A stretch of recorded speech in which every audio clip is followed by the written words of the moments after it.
Hello, everyone. It's Friday, October 13th. Just wanted to end the week with a quick market update. On a weekly basis, the S&P 500 and the Dow were both up this week. The S&P 500 was up 0.45%. This was the second positive week for the S&P. The Dow was up 0.79%, and the Nasdaq was down 0.18%. We did receive our CPI numbers for the month of September on Thursday, and inflation continues to remain sticky, which is what I've really have talked about. And there is a risk that it could actually increase in the coming months. The talk for the Fed is that the Fed may pause in early November, but if the equity markets increase, it could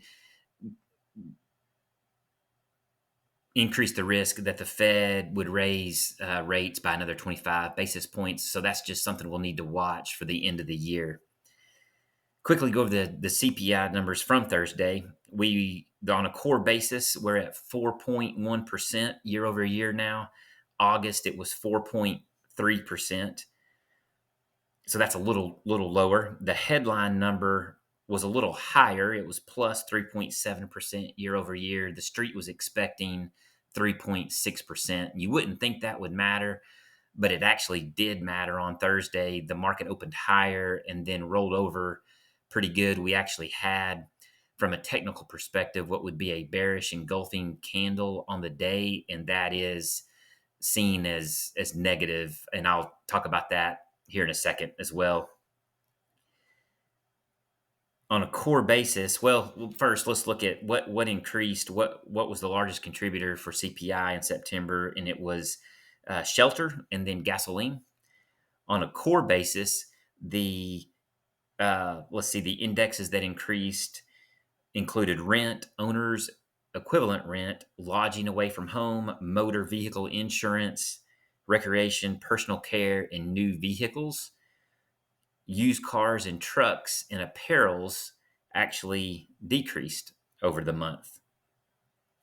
Yesterday marked the 1 year anniversary from the market low for 2022. And just wanted to quickly talk about that. 2022, from my perspective, was a lot easier than it's been in 2023. 2022 was pretty much straight down, and it was pretty clear just to kind of stay out of the way of that and to take trades on the downside as it made sense, which is what I did. 2023, though, it's interesting because the disparities between the markets and what has made the market gain 22% over the past year has really just been those same set of 7 technology stocks that I keep talking about and that you keep hearing about on the news. You can see in my email that if you excluded the magnificent 7 stocks, the expectation is that the S&P would be down at 3890 right now. That's according to Thomas Thornton. And then you can see in the graph, well, also on Thomas Thornton, if you take out those 7 stocks and go with the 493 remaining stocks in the S&P, we would only be up 3% year to date. The graph shows that those 7 stocks make up almost 30% of the S&P 500 market cap.